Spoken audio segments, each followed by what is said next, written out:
Dear friends, welcome to our channel English Master the Advent Classes. Learn English with RK Jankin. दोस्तों, आप सभी को अपना channel English master the advent class में स्वागत है। आज का लेसन है लेसन नंबर 22।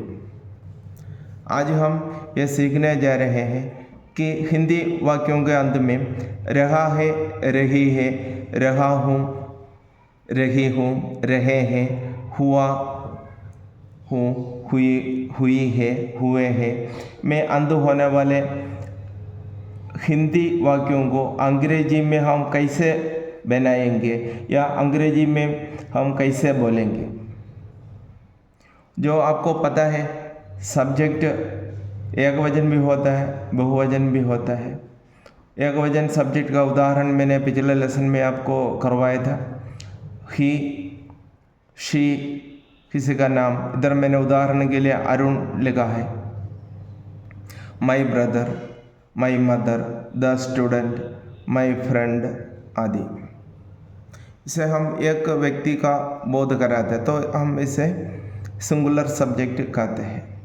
और बहुवचन सब्जेक्ट यानी जैसे we, they, my friends, the teachers, the children, dogs, cats, इस प्रकार का अनेक होते हैं। इसे हम प्लूरल सब्जेक्ट कहते हैं। और हम इन प्रकार का वाक्य, जैसे मैंने आपको पहले बताया, रहा है, रही है आदि में अंत होने वाला वाक्य। कोई अपने पास स्पोकन इंग्लिश में क्या है, हमें क्वेश्चंस का या प्रश्नों का सामना करना पड़ते हैं। सामने वाला हमारे पास से पूछेंगे तो हमें जवाब देना जरूरी है।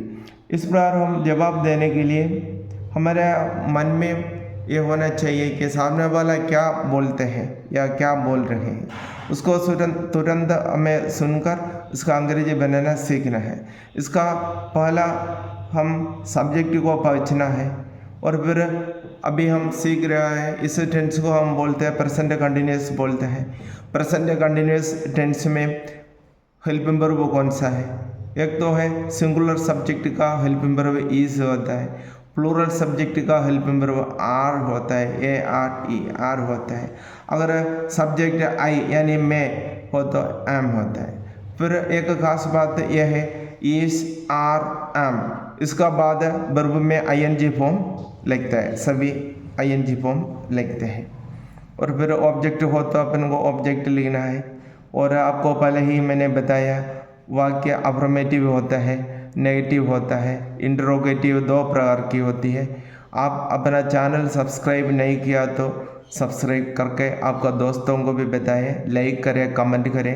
अंग्रेजी ग्रामर का सहित सीखने के लिए एक चैनल है, वो है English master the advent classes, ये भी आप बताएं। और फिर अपना सिंपल प्रेजेंट का मैंने पूरा लेसन कंप्लीट कर दिया है, वो आप अपना चैनल से आप एक बार देखना। अगर आपको कोई भी डाउट हो तो कमेंट करके मुझे कृपया बताएं। देखो, अगर सब्जेक्ट सिंगुलर हो तो बनाने का रूल अफर्मेटिव यानी सकारात्मक वाक्य बनाने का रूल है singular subject plus is, verb में ING plus object. Plural subject हो तो आर प्लस वर्ब में आईएनजी प्लस ऑब्जेक्ट। और सब्जेक्ट में हो तो एम प्लस वर्ब में आईएनजी। तीनों में वर्ब में आईएनजी आएगा। जो इंग्लिश में बात करने के लिए हमें अवश्य रूप से टेंस का ज्ञान होना चाहिए। मेरा उद्देश्य यह है कि सबको टेंस सिखाए और टेंस के द्वारा अंग्रेजी बोलने का प्रशिक्षण देना है। इस टेंस को मैंने पहले बताया, प्रेजेंट कंटिन्यूअस टेंस कहते हैं। प्रेजेंट कंटिन्यूअस टेंस का कुछ वाक्य मैंने लिखा है। इस वाक्यों को हम अंग्रेजी में कैसे लिखें या अंग्रेजी में कैसे बोल सकते हैं, इसका बारे में मैं आपको बताने वाला हूँ। पहला है, वह बाजार जा रहा है देखकर आपको पता चलता है ये प्रेजेंट टेंस है। रहा है देखकर पता चलता है प्रेजेंट कंटिन्यूअस है, क्योंकि इसका पहचान हिंदी वाक्यों के अंत में मैंने ऊपर लिखा है, रहा है, रही है आदि आते हैं। देखो, फिर हमें पता चलना है सब्जेक्ट कौन सा है, वह यानी ही यानी सिंगुलर है, इसलिए अपन को फर्स्ट रूल के अनुसार करना। He is going to the market.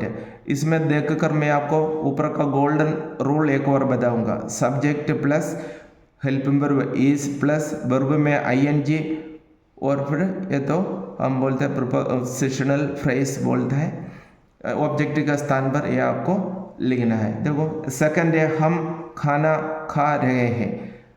है देखकर पता चलता है प्रेजेंट टेंस, रहे हैं देखकर पता चलता है प्रेजेंट कंटिन्यूअस। और हम सब्जेक्ट है, हमको हम इंग्लिश में बोलते हैं वी। और खाना इधर का वर्ब है, वर्ब का साथ आईएनजी लगा दिया है। खाना को हम ईट बोलते हैं, इसका साथ आईएनजी लगा दिया है। और इसमें हमें प्लूरल सब्जेक्ट का रूल्स को देखकर सेंटेंस लिखना है या बोलना है। देखो we are eating food, we subject है, आर हेल्पिंग वर्ब है, ईट वर्ब का फर्स्ट फॉर्म है, उसका साथ आईएनजी लगाया, इधर तो ये ऑब्जेक्ट है। वी आर ईटिंग फूड यानी हम खाना खा रहे हैं। और नेक्स्ट मैंने लिखा है किसान खेती कर रहा है।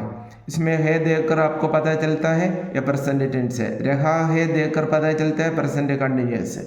और किसान एक वचन भी हो सकता है, बहुवचन भी हो सकता है। मैं इधर एक वचन का रूप में लिखा है।